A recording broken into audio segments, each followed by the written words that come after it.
Hallelujah! Palakpakan nga ho natin ang Panginoon. Woo! Yan ho, resulta ng gentle. Okay? The young people are really rising up for God's glory. Palakpakan nga po natin sila. Okay, so magbigay po tayo sa Diyos at alam ko po na ang bawat pagtatanim na ginagawa po natin ay hindi po itong mawawalan ng kabuluhan, but every seed na tatanim po natin ay magbubunga ng mas marami para po ang pangalan ng Diyos ay maluwalhati and that yung pong gawain ng Panginoon ay patuloy po na umusad. Okay? Welcome, Cindy. Palapakan nga ho natin si Cindy. Wow, hallelujah. Welcome back. Nandiyan na yung baby nyo? Ay, sa bahay. Okay. Wow, nadagdagan ho ng isang 611. Okay.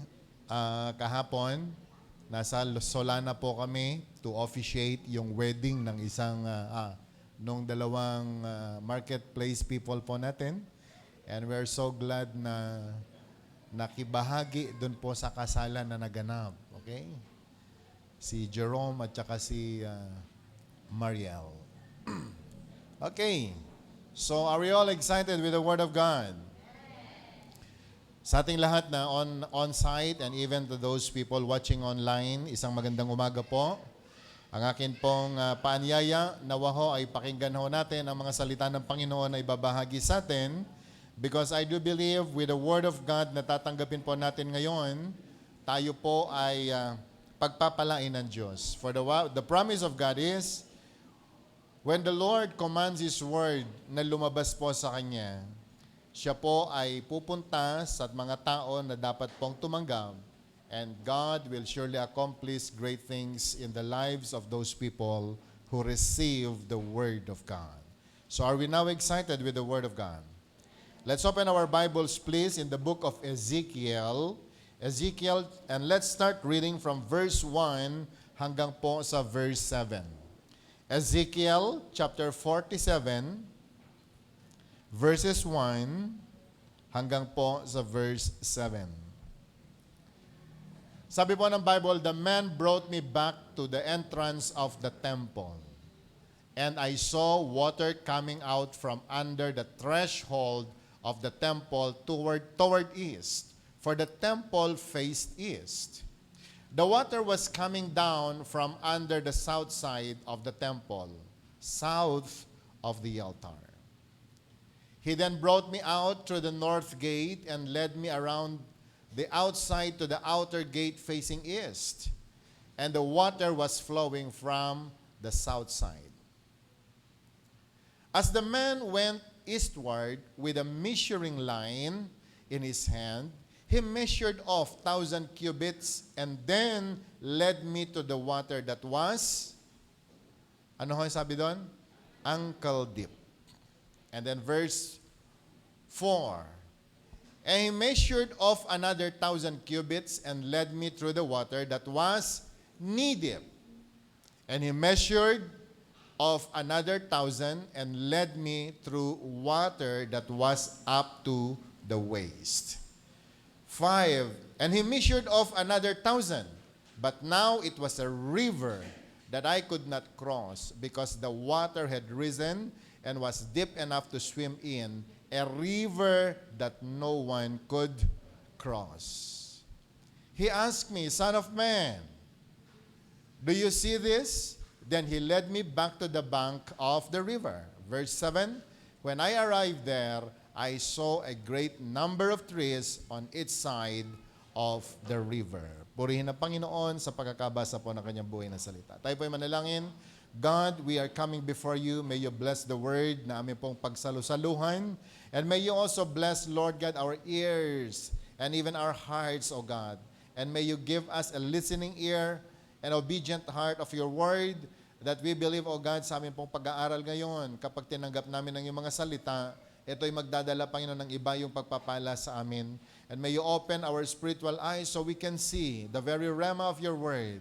At Panginoon, ang aking dalangin sa araw po nito, may you bless your people, O God, At bigyan mo nga po kami, Panginoon, ng spirit of concentration that as we study your word, O Lord, the truth will always come out and it will prevail in the lives of your people, even those people watching online. Samahan mo po kami. At Lord, ang aking dalangin, take your place now in our midst and be glorified.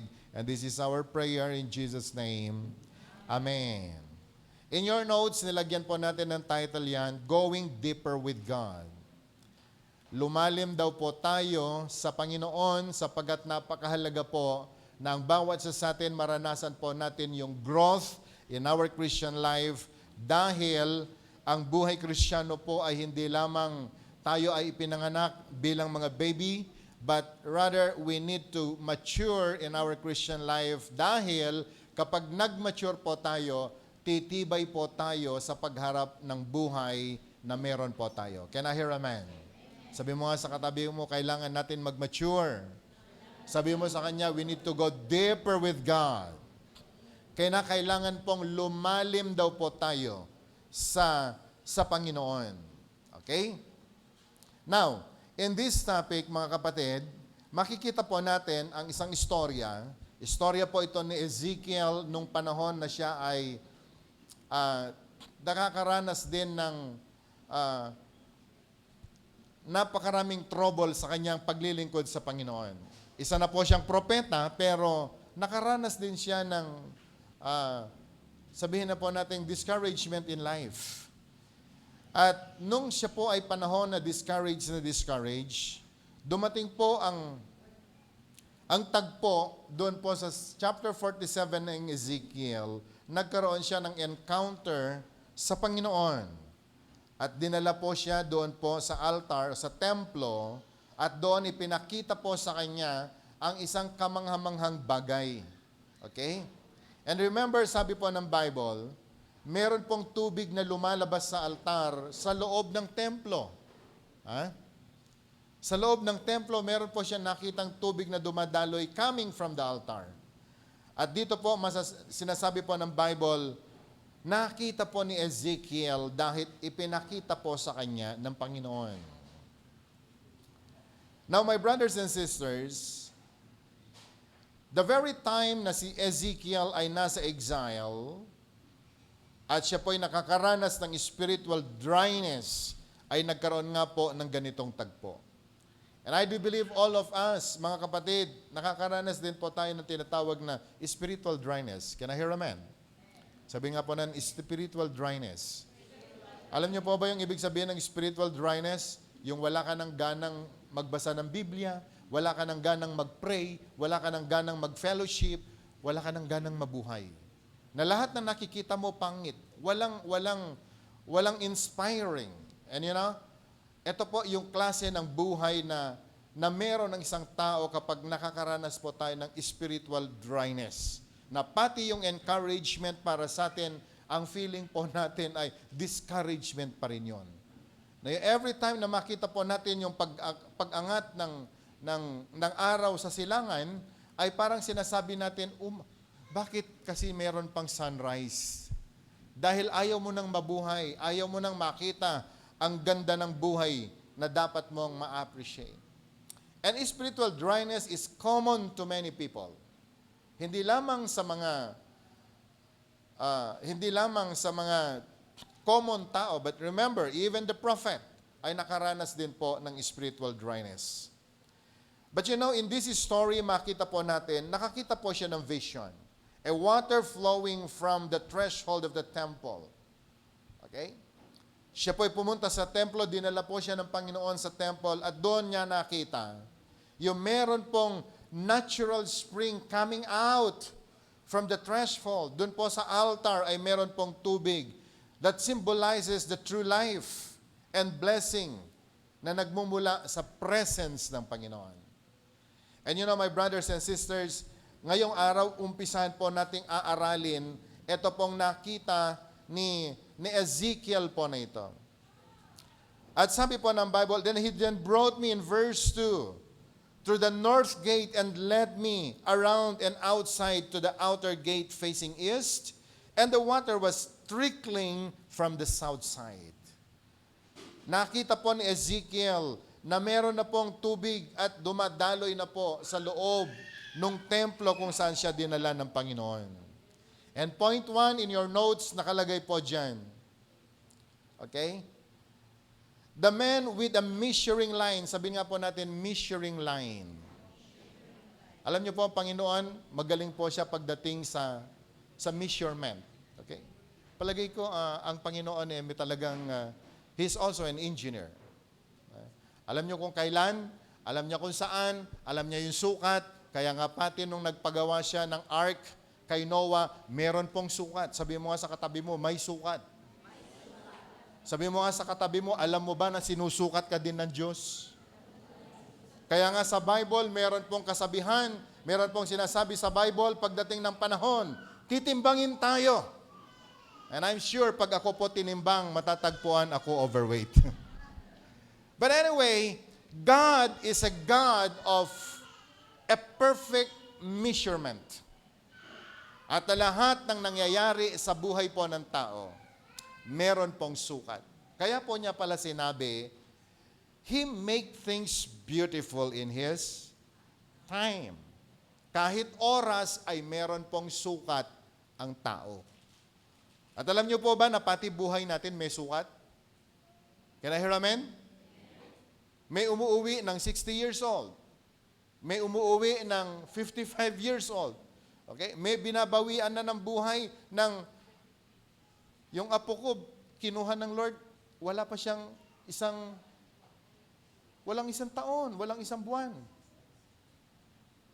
Because I believe God, meron po siyang measurement sa lahat ng bagay. At alam nyo kapatid, we need to listen to this. Dahil tayo pong lahat, whether you believe it or not or accept it or not, lahat po tayo na nilikha ng Panginoon, meron pong sukat ang Panginoon sa atin. At ang sabi po ng Bible, dito po sa pinapag-aralan natin, as the man went eastward with a measuring line in his hand, he measured off 1,000 cubits and then led me through the water that was ankle deep. Nung dumadaloy po yung tubig galing sa altar,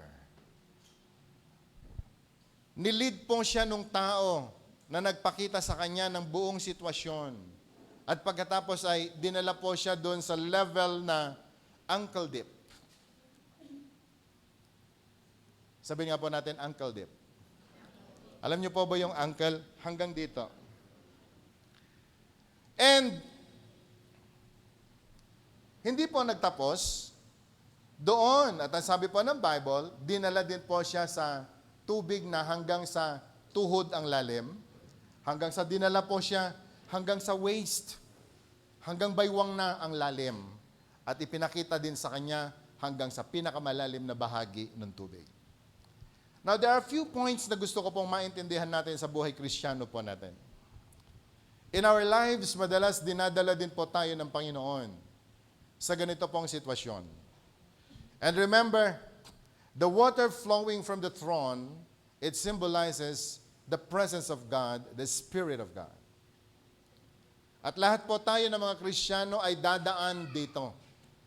At alam nyo kapatid, kaibigan, in our Christian life, tinetest din po tayo ng Panginoon kung paano po tayo mag-react, kung paano po tayo tumatanggap ng Holy Spirit. Sabi nga po natin, Holy Spirit. The presence, paano po ba natin ito tinatanggap? And you know, my brothers and sisters, meron po ilang mga picture na gusto ko po sabihin sa inyo. Ang dami pong mga sa buhay Kristiyano po natin. Nakakita na po ba tayo ng tao na naglalakad sa hanggang ankle ang lalim?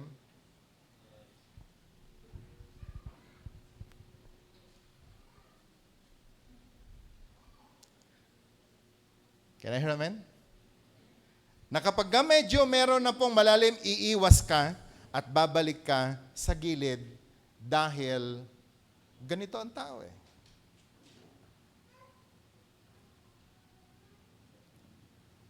And through the knee-deep na nakita ni Ezekiel, ay talagang siya po ay lumusong. At hindi ko alam kung ano ang itsura po niya nung siya po ay lumusong, pero madalas po sa buhay Kristiyano po natin, a lot of people, when they go doon po sa presence ng Panginoon, ay para po bang, pati po yung knee-deep ay parang ang hirap pong tawirin. And so people, they are not excited of the presence of God. Okay? Initial salvation or shallow experience, yung naligtas na ang tao at meron ng konting karanasan sa Panginoon, na para bang nag-enjoy, ang tawag po natin dito sa Tagalog ay nagtatampisaw lang. Alam niyo ho yung tampisaw?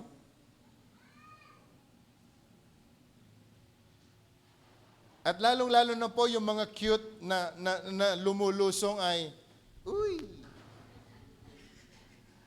Can I hear amen? And they care more about their clothes, they care more about their self. At they're not really ready doon po sa process na gagawin ng Panginoon sa kanila.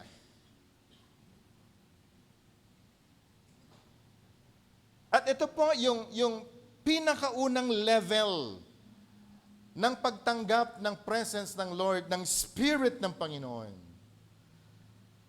It is a safe level. Safe level dahil we can still control our steps. At masyado po ang tao ay, lahat naman yata ng tao ang gusto natin ay kontrolado natin ang panahon, ang lahat na nangyayari sa buhay natin. And that is the first level na ipinakita ng Panginoon kay Ezekiel. In verse 4, ang sabi po ng Bible, and he measured off another 1,000 cubits and led me through water that was knee-deep. Sabi nga po natin, knee-deep. Say it again, knee-deep.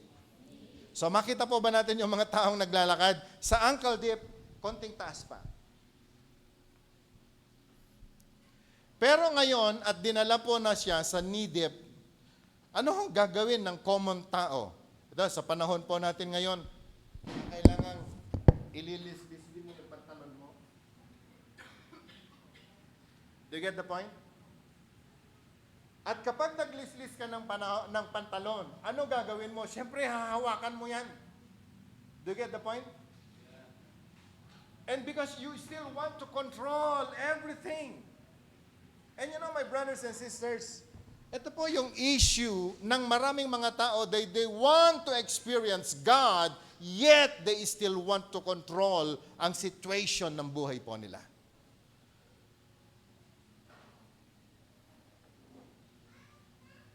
The knee-deep experience,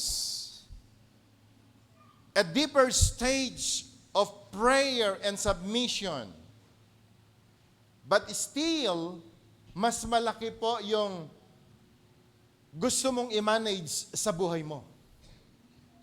Can I hear amen? Can I hear amen? Lumalim nga, pero ganun na ba talaga kalalim ang inabot ng buhay Kristiyano niya? In verse 4 again, sabi po ng Bible, and he measured off another 1,000 and led me through the water that was up to the waist. Amen? Meron na siya yung dating iniingat-ingatan niya at itinaas niya pa. Ngayon ay hanggang baywang na. Nakakita na po ba tayo ng taong tumatawid sa ilog? Lalong-lalo na kung malakas yung current. Ano ho itsura niya?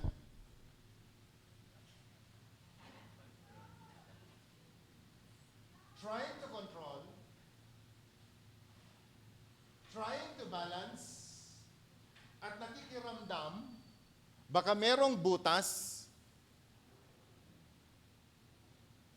but still, ang tao pong ito, ang kanya pong iniisip, yung sarili po niyang safety, ano ang pwede niyang gawin sa buhay niya sa mga panahon na yan. Waters are gaining strength. Dahil alam natin habang lumalalim ang pagtawid mo sa ilog, ang sabi po ng pag-aaral, yung agos po nito ay mas lalo pong makapangyarihan. And that, ikaw na nagko-cross, kinakailangang meron kang enough strength para labanan yung pong agos ng tubig. And you know, my brothers and sisters, ganito po ang buhay Kristiyano po natin, mga kapatid. Ang dami pong mga tao, they want to experience God. Sabi nga po natin, experience God. Lahat yata ng tao, every day, ang prayer po natin, Lord, I want to experience you. Lord, I want to flow doon sa nais mo. Gusto kong gawin yung kalooban mo, Panginoon. But if we will put ourselves doon po sa picture ng katulad ng pinapag-aralan natin ngayon, kakaiba po ito pang-apat. Ano po sabi po ng number 4? A deep enough to swim. Sabi po ng verse 5, and he measured off another 1,000, but now it was a river that I could not cross because the water had risen and was deep enough to swim. A river that no one could cross. Now, can we imagine the picture, yung pong flowing water coming from the altar, na ngayon ho ay ganun na siya kalalim, na ang sabi po ng Bible, hindi mo na siya basta-basta tawirin. Ang paliwanag po ng Bible, so deep enough to swim in. And you know, my brothers and sisters, ito po yung ipinakita ng Panginoon kay Ezekiel.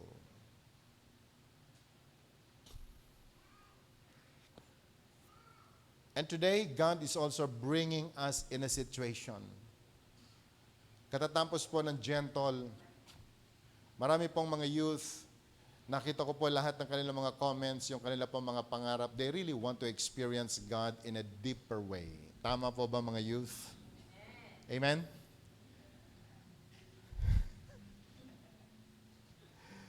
And all of us, gusto natin lumalim ang karanasan natin sa Panginoon.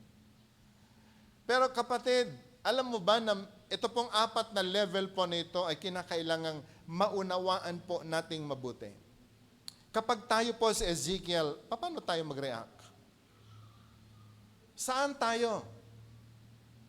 But now, dun pa sa pang-4 na sinasabi niya, a river that cannot be crossed. Dahil ganun na po siya kalalim. And you know, my brothers and sisters, yes, may karanasan po tayo doon sa ankle deep and the knee deep and to the waist. Pero hindi po sana matapos doon ang buhay Kristiyano po natin. Are you with me? We need to make a decision na lumalim po tayo hanggang leeg, hanggang sa tayo po ay, ang tawag doon, ma-overpower po tayo ng water dahil kapag nandun na po tayo, magfo-float ka na lamang. At alam mo kapatid, hindi mo na kailangan gamitan ng lakas dahil kahit saan ka dalhin ng ilog, you just flow and float and God will bring you kung saan niya nais ikaw dalhin. Can I hear amen? The very situation na hindi na ikaw yung may control sa buhay mo. The situation na hindi na po tayo ang kinakailangang mag-control, but God will take full control of our lives. And this is very different. Marami pong mga Kristiyano sa mga panahon po nito, we are very Christian when it comes to raising our hands, pagpupuri sa Panginoon. Pero pag pinag-uusapan na po natin, yung lalim mo po sa Panginoon, dito na po tayo nagkakaroon ng problema. Paano po ba natin inaalaw ang mga sarili natin? Sa paglalim natin sa Panginoon, gusto ko pong maunawaan natin mga kapatid, yung pang-apat po na level ng tubig na nakita po ni Ezekiel dito sa tagpong ito, this represents total surrender. Can I hear amen? O Lord, bahala ka na. Malala niyo po ba si Peter? Si Peter, nung nakita niya si Jesus naglalakad sa tubig, sa kalagitnaan po ng napakalaking unos at bagyo sa gitna ng karagatan. Alam natin kung gaano kalalim yon. At ang sabi po ni Peter kay Lord, Lord, kung ikaw nga yan, ayan mong lalakad ako sa tubig, nakapareho mo. Alam niyo po bang lumakad din siya sa tubig? Kailan siya lumubog? Nung tinanggal niya ang mata niya sa ating pong Panginoong Hesus. And he started drowning. Mabuti na lang, inabot siya ng Panginoon at naligtas po siya. Because you know, my brothers and sisters, kinakailangan pong maranasan ng isang tao, ang isang Kristiyanong tunay, yung panahon na meron po tayong complete surrender sa atin pong Diyos na buhay. Hanggat hindi pa po natin natutunan na ipagkatiwala sa Panginoon ang buong buhay po natin, I'm telling you, my brothers and sisters, hindi ka ganun kalalim sa Panginoon. Hanggat hindi mo naranasan yung pang-apat na level na ito, the deep enough water, the deep enough river, that we cannot swim and allow God na siya po yung magliligtas sa iyo, hindi po natin maranasan yung fullness ng pagpapala ng Panginoon sa atin. So this represents total surrender, that we no longer support ourselves. Can I hear amen? Ayun, naranasan ko namin yung naglakbay po kami, galing ko kami ng Tacloban. At nakasakay po kami sa isang barko. Pero feeling ko parang hindi na yata kakayanin ng barko naming tawirin ang Tacloban papuntang Cebu after ng Yolanda Typhoon. At lahat na yata ng prayers ay nasabi ko sa Panginoon dahil meron po akong kasamang dalawang missionary from Hong Kong. At nung wala na po akong maisip na paraan para po maligtas, dahil sa totoo lang gusto kong aminin sa inyo, hindi po ako marunong lumangoy. Kahit nakasalbabida ako, lumulubog ako.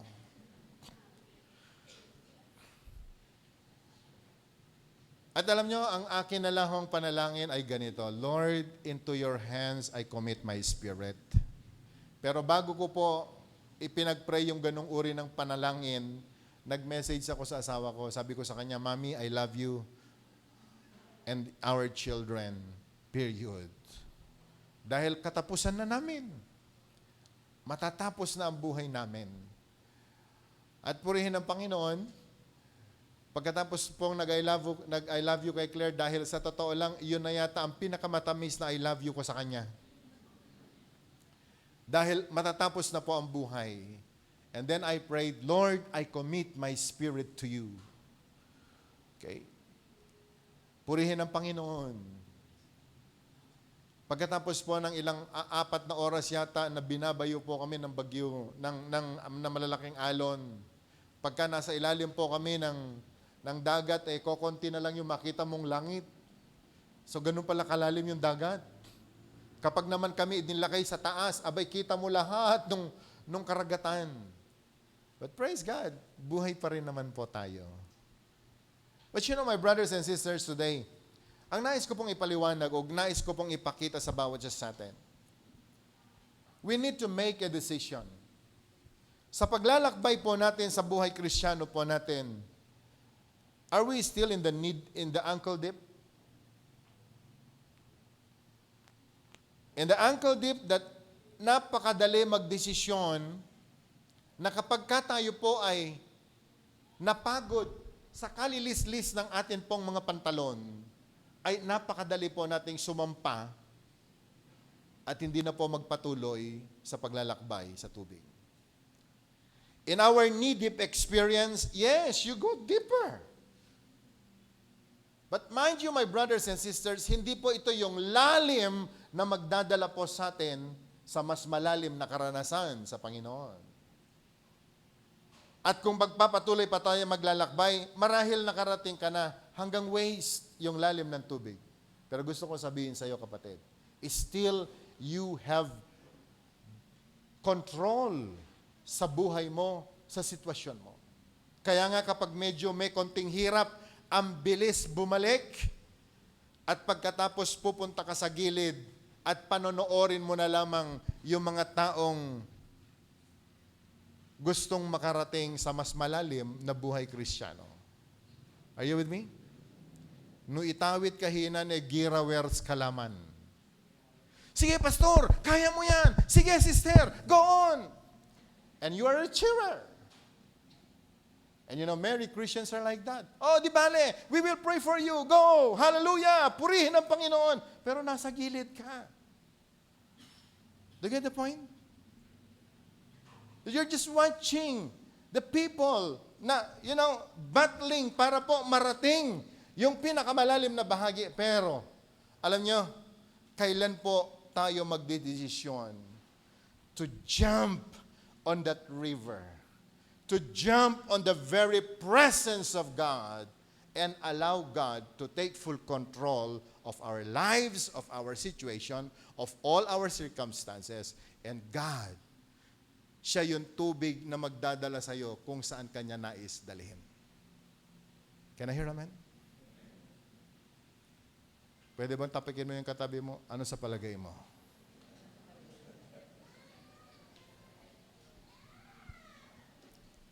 And that time, we are carried by the Spirit of God. So kapatid, kaibigan, sa punto pong ito pong tanong, are we still in the ankle deep? Nandun pa rin po ba tayo doon sa hanggang bokong-bokong na level ng buhay Kristiyano po natin?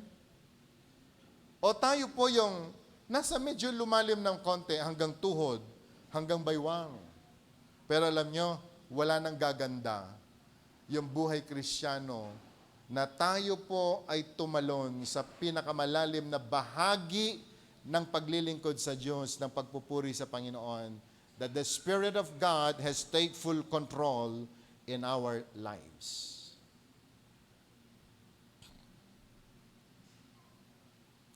And you know, my brothers and sisters, God is calling us doon po sa malalim na bahagi where we must trust Him completely.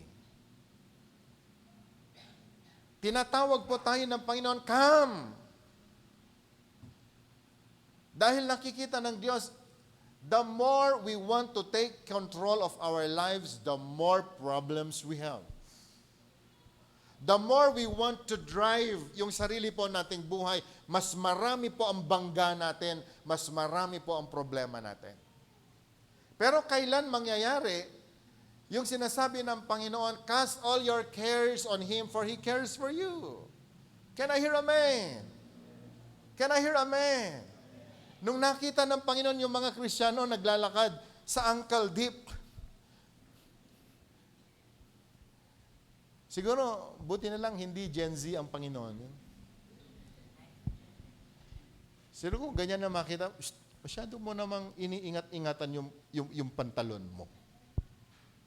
At alam mo, habang iniingat-ingatan mo yung pantalon mo, wala kang magagawa, kundi ang hahawakan na lamang ang pantalon mo. Nung araw po kasi, ang damit ng mga taga-Israel, hindi po pantalon na katulad nito. Anong gamit nila? Yung katulad po ng mga gamit ng mga Arab or mga Indian.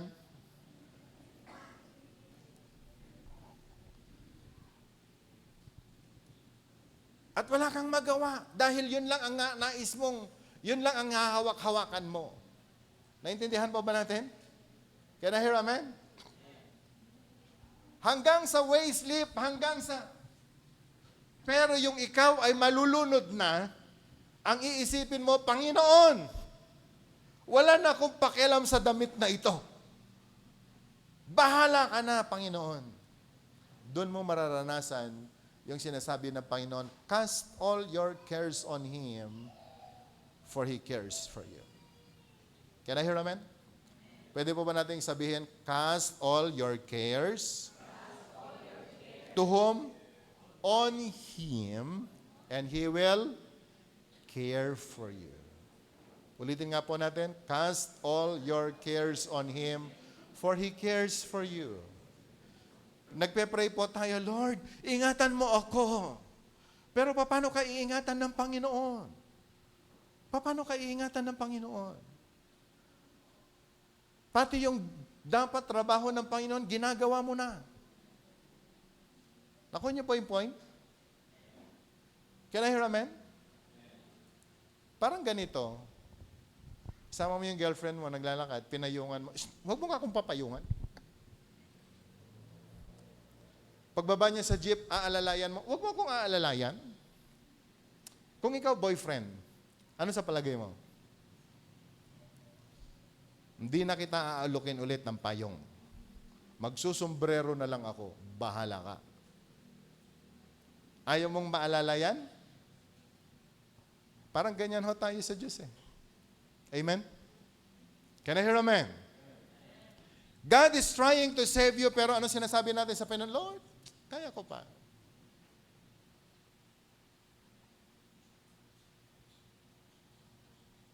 Nakita ng Panginoon ang kailangan mo, pero hindi ka naman nagpe-pray. Nakita ng Panginoon that you are in need, pero you are not asking. Nakita ng Panginoon na meron tayong pangangailangan, but you're not calling upon His name. Okay? Kailan ho tayo magdadive doon sa pinakamalalim na bahagi ng paglilingkod sa Panginoon? Nasasabihin natin, Lord, have mercy! And the Lord will just lift you up. Amen? Alam mo kapatid, di ka ba nagsasawang hirap na hirap sa buhay? O tuwan-tuwa kang nahihirapan? Hindi ka ba nagsasawa sa kalungkutan? Na pati lungkot ng iba, kinukuha mo na? That's not Christian life. That's foolishness. Are you with me? Yung meron nang nagbayad sa'yo, pero pilit mo pa rin, hindi, babayaran ko yung akin. Minsan, ilagay po natin sa lugar yung humility po natin. Sometimes our humility becomes stupidity. Are you with me? Yung meron ka ng ticket, meron nang nagbayad, tapos magbabayad ka ulit, stupido.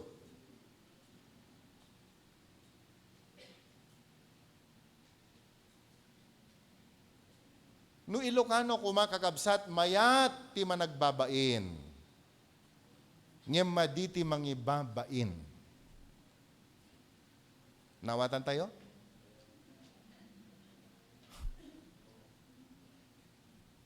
And you know, my brothers and sisters, ito pong itinuturo po ng Panginoon sa atin sa Ezekiel, gusto ko pong maunawaan natin, this is the life na nais ng Panginoon sa bawat 611 member. This is the kind of life na nais pong iparanas ng Panginoon sa atin. Tumigil na po tayo doon sa kaliligtas sa mga sarili natin, preserving our faith, preserving yung atin pong, sa feeling po natin ay yung atin pong pagkatao. But higit na alam po ng Panginoon kung ano nararapat para sa atin.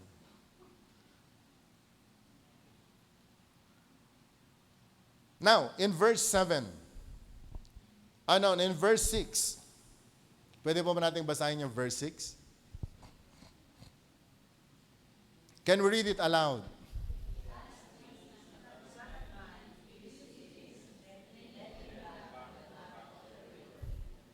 Nung pinakita ng Panginoon kay Ezekiel, nakita mo ba ang lahat ng ito?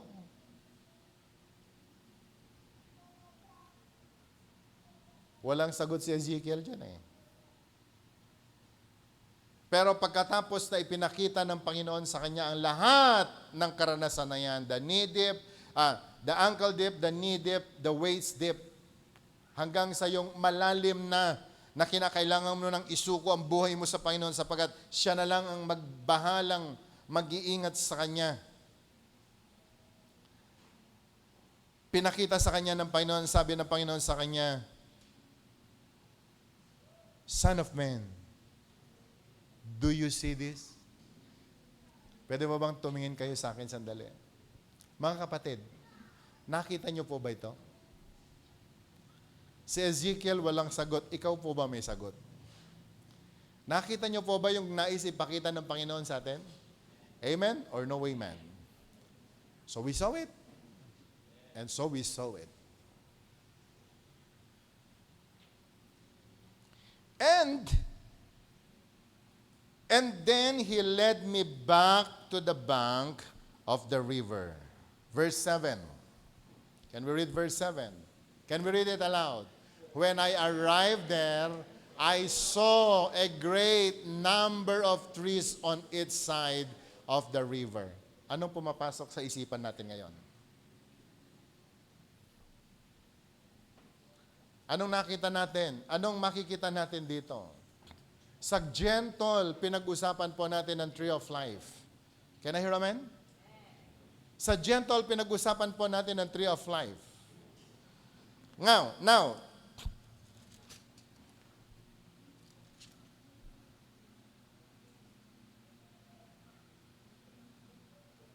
verse 12, pwede ba nating makita?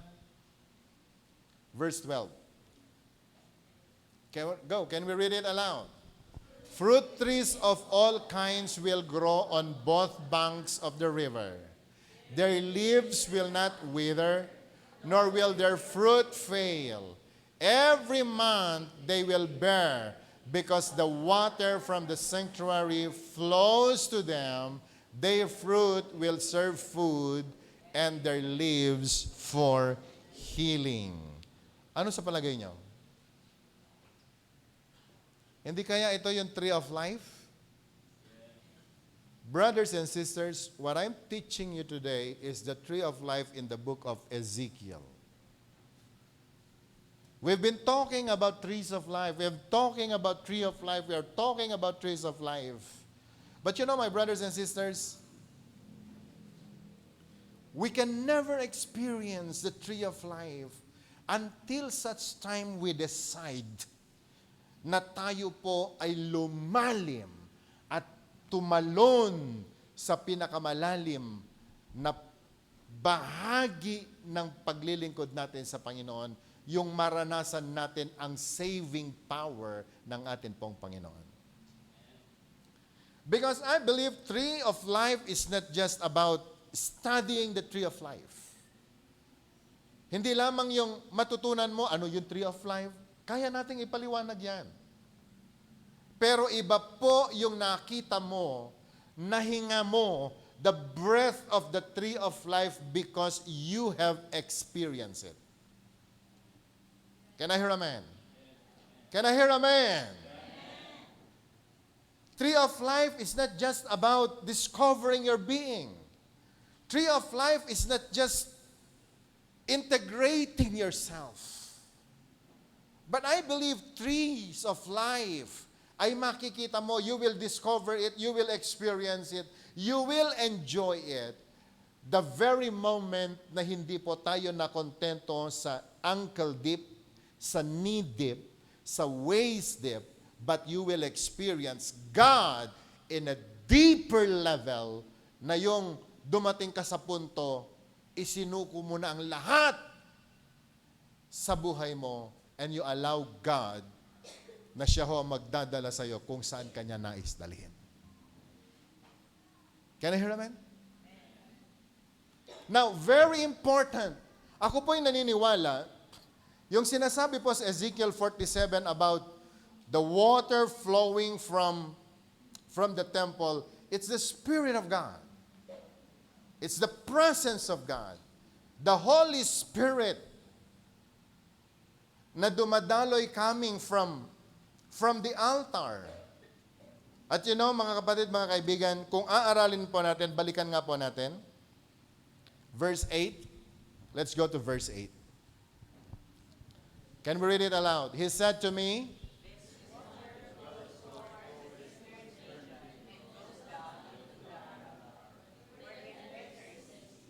When it empties into the sea, the water becomes fresh. Verse 9, swarms of living creatures will live wherever the river flows. There will be a large number of fish because this water flows there and makes the salt water fresh. So where the river flows, everything will live. Woo! Can I hear amen? Yung river, ang sabi po ng Bible, lahat ng kanyang dadaanan, nagkakaroon ng buhay. Sa ibang translation, even the Dead Sea, na walang nabubuhay sa kanya, nung dumaloy ang tubig sa Dead Sea, nagkaroon ho ng buhay. At alam nyo, ang dami pong nabuhay na mga fish sa lugar na yan. And this is the power of the water coming from the throne. Are you with me?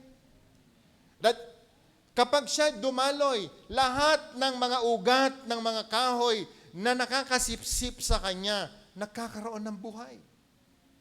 Sabi po ng Bible. Can I hear amen? Can I hear amen? So, ganun pala yung power nun. Verse 10, ano sabi ng Bible? Fishermen will stand along the shore, from En-Gedi to En-Gleim. There will be places for streaming nets. The fish will be many kinds, like the fish of the great sea. What a blessing. 11.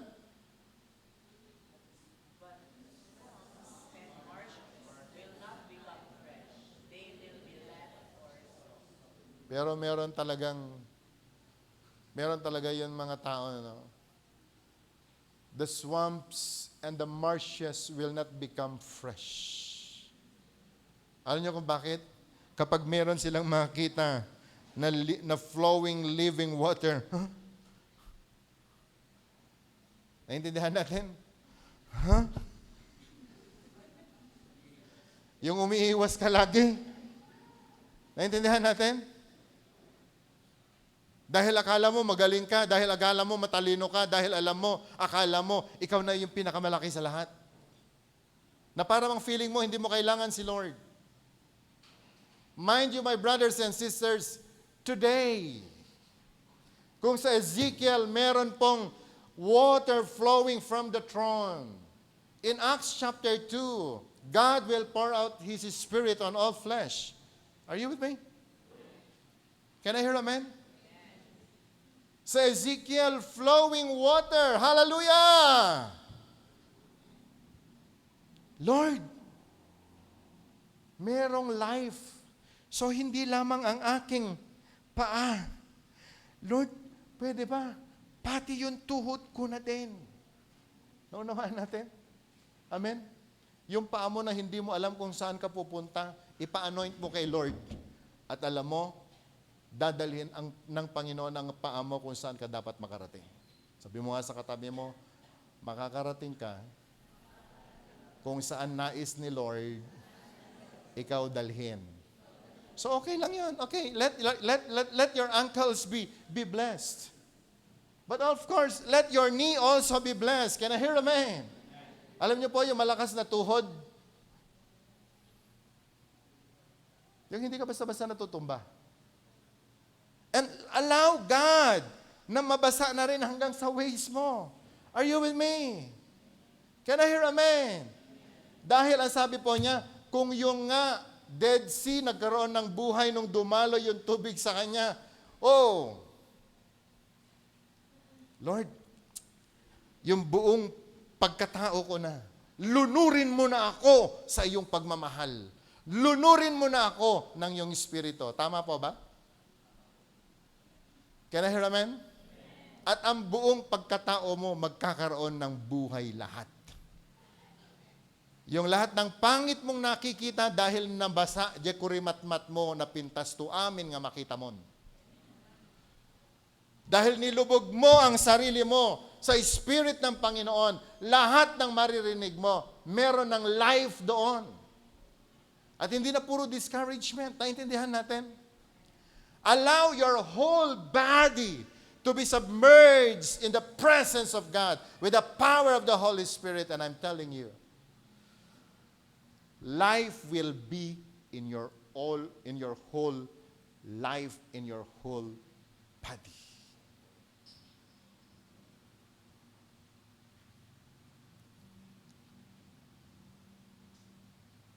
Kung yung river na transform po niya ang Dead Sea,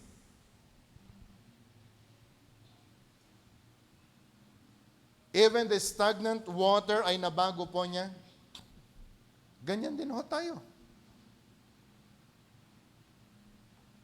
Kung meron po tayo siguro dapat pag-aralan about trees of life, I think and I consider it, this is the ultimate thing na dapat po nating maintindihan so we can experience the tree of life.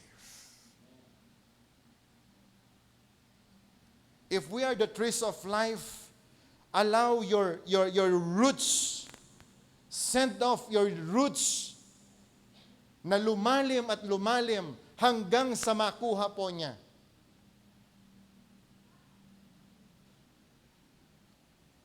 The water that brings forth anointing and life. At ang buong pagkatao po natin, ano sabi po ng Bible? We will become trees of life. Can I hear amen? Can I hear amen? So kapatid, I want to give this challenge to all of us. Mag-swimming po tayo sa presensya ng Panginoon. Forget about your clothes. Forget about your ano ba yan? Huwag mo nang isiping mag-sunblock pa. Ang dami pong mga gustong pumunta sa swimming, no? Lalong-lalo na tayo mga Pilipino. Pag tayo po'y pumunta sa beach, nagadungay apply mo. Pagkatapos nakaabungot ka, naka-long sleeve ka, diba? Mula ulo hanggang talampakan, meron kang gear. Sabi mo nga sa katabi mo, Pilipino yan eh. Pero yung mga Western people, hubot-hubad. Yung iba, wala nang ang bra. At pagkatapos nakatihaya na lamang. Alam mo, pag pumunta ka sa beach, may nakita kang ganyan, sigurado ako, hindi Pilipino yan. Pero yung Pilipino, nagadunga pikit.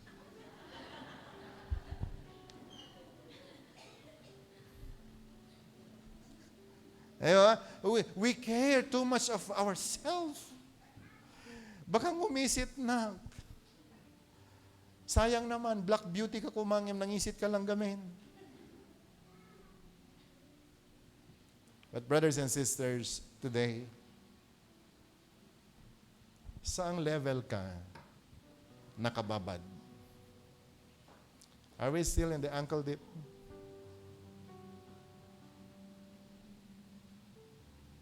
Gentle PH, listen.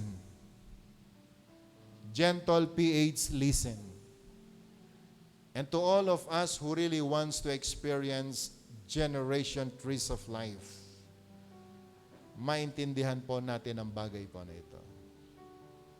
The only way that we can see and experience the tree of life is when we allow to be submerged in the very presence of God, in the Spirit of God. Huwag kang mag-alala, hindi ka malulunod. Kinakailangan lamang daanan mo yung process na ito. Dahil ang Panginoon din mismo ang magtatanggal sa iyo doon. At itatanim ka. Because you are a tree of life. Can I hear amen? Can I hear amen? So every time na meron pong pagkilos ang Panginoon, do your best. Lumalim ka pa. Amen? Ngayon at nakita ko ito, I will bring my wife doon po sa malalim na ito. Kahit hindi na tayo marunong lumangoy, sweetheart. Let's just float. Amen? And allow God the current kung saan kanya dadalhin. Dahil alam ng Panginoon ang best para sa atin. And I will also get my 3 children at dadalhin ko po silang lahat doon. Dahil ito lang ang tanging paraan that we can experience the fullness of His glory. And mind you, I will bring the whole 611 church. Amen? Yung sasabihin mo sa akin, Pastor, teka muna, yung sapatos ko, galing sa Shopee yan. I don't care. Yung sasabihin mo sa akin, Pastor, teka muna, may reyuma ako. I don't care. Pipilitin ko ang bawat 611 member come to the river of God. Are you with me? Ano man ang dahilan? Dahil nananampalataya po ako. This is the only way that we can experience life only in the presence of God. Are you with me? Can I hear amen? Worship team, please.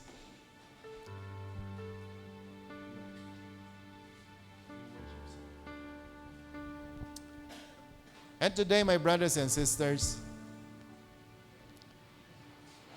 every day, tayo po ay dinadala ng Panginoon sa ganitong experience.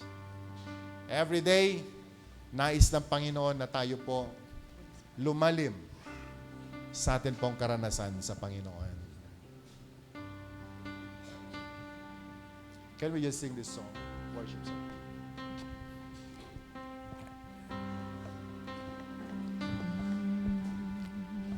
Shall we all rise? There's nothing worth more that could ever come close.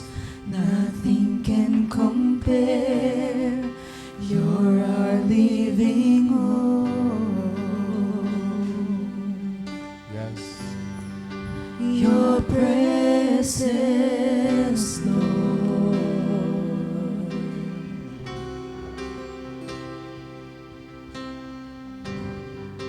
I've tasted and seen of the sweetest of loves, where my heart becomes free and my shame is undone. Your presence, Lord.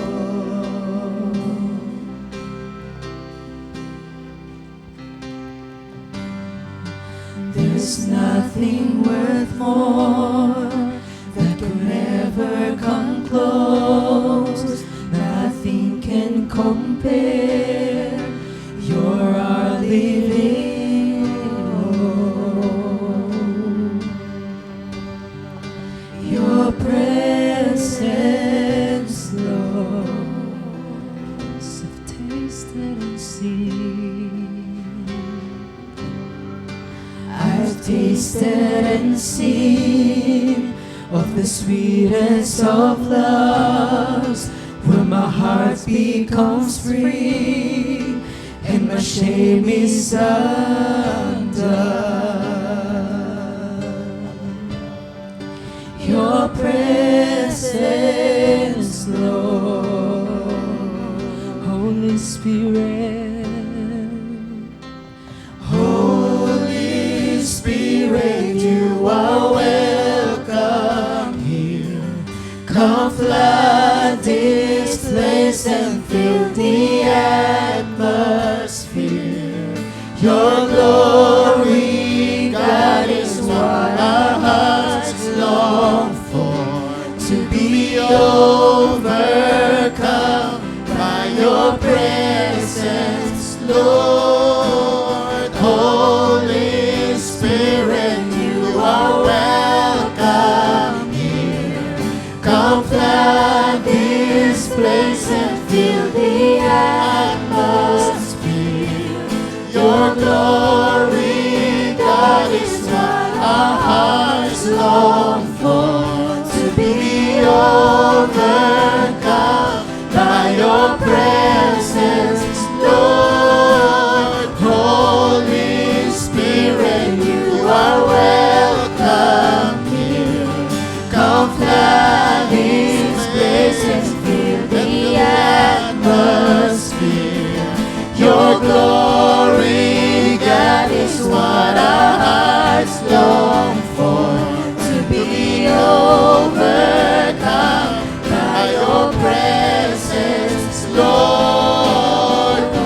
lift our hands.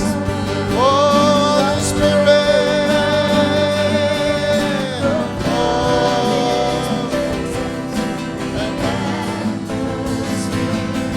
Your glory, that is what our hearts long for.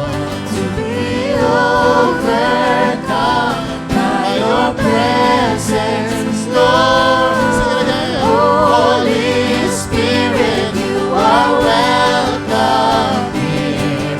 Come flood this place and fill the atmosphere.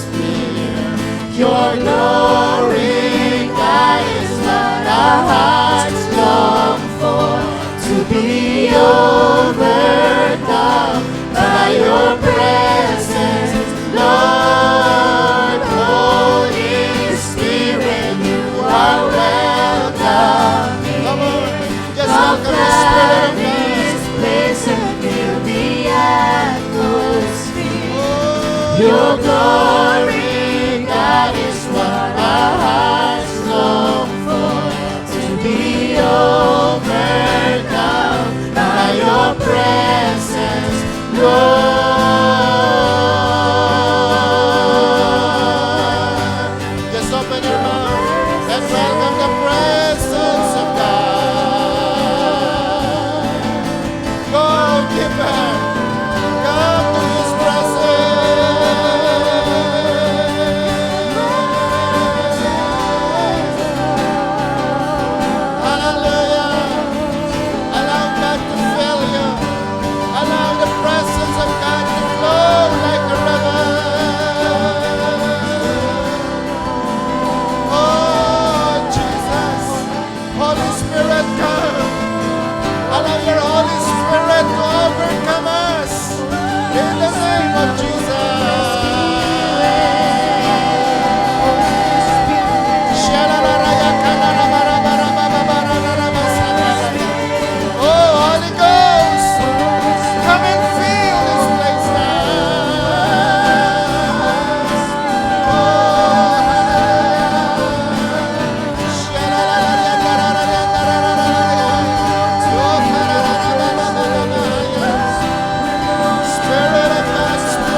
presence, Lord. Holy Spirit, you are welcome here. Come flood this place and fill the atmosphere. Your glory, God, is what our hearts long for. To be overcome by your presence, Lord. Holy Spirit, you're welcome here. Come flood this place and fill the atmosphere. Your glory, God, is what our hearts long for. To be overcome by your presence, Lord. Church, listen. The Holy Spirit is here.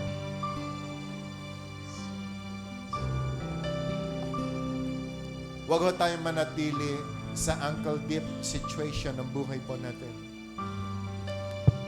Huwag din ho tayong makontento sa knee deep experience po natin. Not even in the waist deep. But allow God to overcome you. So much of your reasoning, so much of our rebellion. But just allow God to fill you. Allow God to overcome your ego,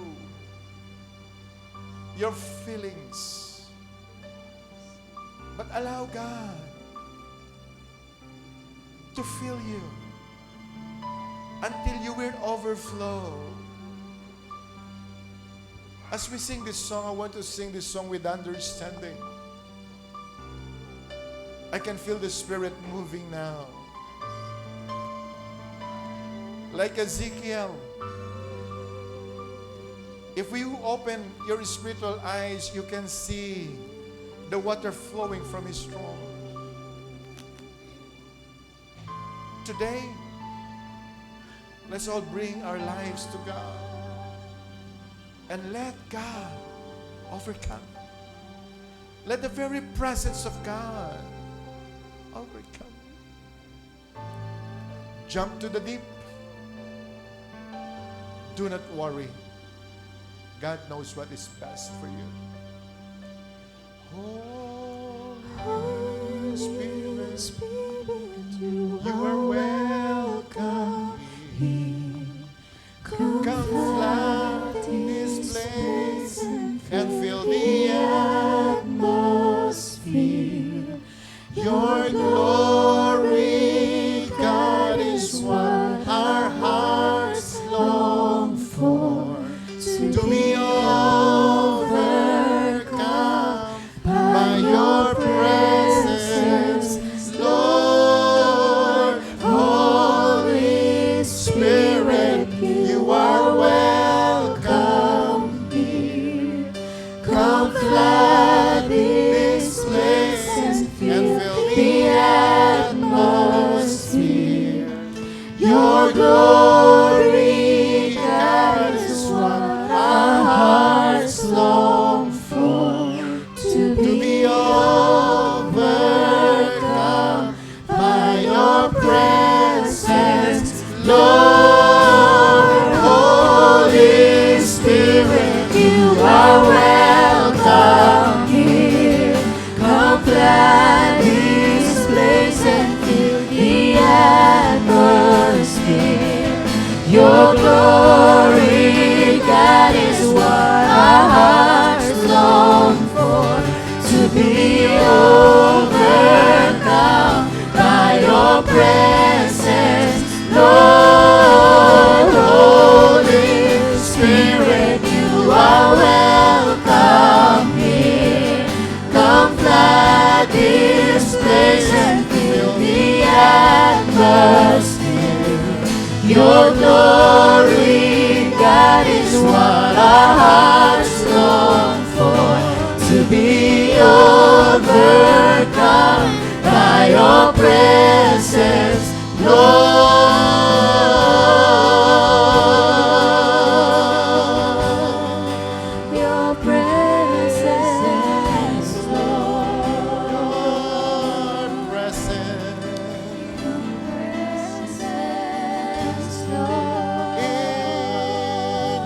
presence, Lord. Only in His presence there is fullness of joy. Only in His presence there is security. In His presence there is healing. In His presence there is liberty. Only in the presence of God. Lord, we thank you for the word that you had given us today. Thank you, Lord, for opening our eyes so we can see your perfect will. Thank you, God, for opening our understanding so we'll understand, O God, our real being. Today, O God, thank you for the very word. Now I pray, Panginoon, idiin mo sa puso namin ang iyong mga salita. Idiin mo, Panginoon, sa pinakamalalim na bahagi ng buhay namin. Lord, wala nang gaganda, kundi po ang mabuhay kami ng ayon sa iyong kalooban. Lord, we are dreaming. And we're desiring, O God, to become trees of life. But until we experience you, O God, in a deepest way, we cannot bear fruit, O God, so that our fruit will become food. We cannot live, O God, healthy, so that our lives will become healing to the nations. But today, God, thank you for the word. Panginoon, sa araw po nito, dalhin mo pa kami sa mas malalim na karanasan sa iyo, Panginoon. Yung ikaw, O Diyos, ang maghari sa buhay namin. At alam namin, O Diyos, ang dami mo, Panginoon, na naka-store na pagpapala sa amin. So today, Lord God, I pray, as your people, O God, have experienced the deepest experience today, dalangin ko, Panginoon, open the floodgates of heaven for them and begin to pour out, O God, all the blessings they need. Maybe some of them, Lord, they are in need of healing. Touch them and heal them. Lord, even those people watching online, touch them and heal them. Heal their family members that are sick. And I pray, O God, open the floodgates of heaven and pour all the blessings your people need. All their financial needs. Panginoon, those who are in need of promotion, those who are in need, O God, of favor for their family, release it to them right now. At Panginoon, ang aking dalangin, with the spirit that we have experienced today, we can declare and say, with this spirit, with you, O God, we can do all things. At Panginoon, nananampalataya po kami that what we receive today, O God, ay magdadala sa amin, Panginoon, sa ibayong tagumpay upang ang buhay namin, Panginoon, ay maging pagpapala sa iyo at maging sa mga tao, Panginoon, na umaasa sa amin. Salamat ang aking dalangin, Lord. May you seal the very word that your people receive now. And God, I pray in the name of Jesus, make your people, O God, receive all the favors and the graces, Panginoon, na kanila pong inaasahan. Or give to them, O God, more than what they expect and imagine. In the name of Jesus.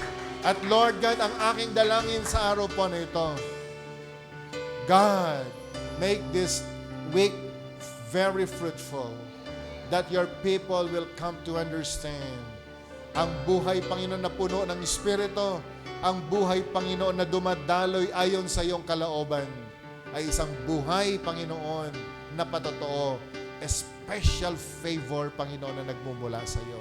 Sa aming pong pag-uwi, ingatan mo ang lahat ng aking mga kapatid. Madatnan nila ang kanilang mga tahanan, ang kanilang mga mahal sa buhay, puno ng pagpapala. Sapagat ito ang panangako mo, Panginoon, na kung kami, Lord, ay maglilingkod sa iyo, you can even allow the blessing to overtake your people. So, Lord God, I claim for all this blessing.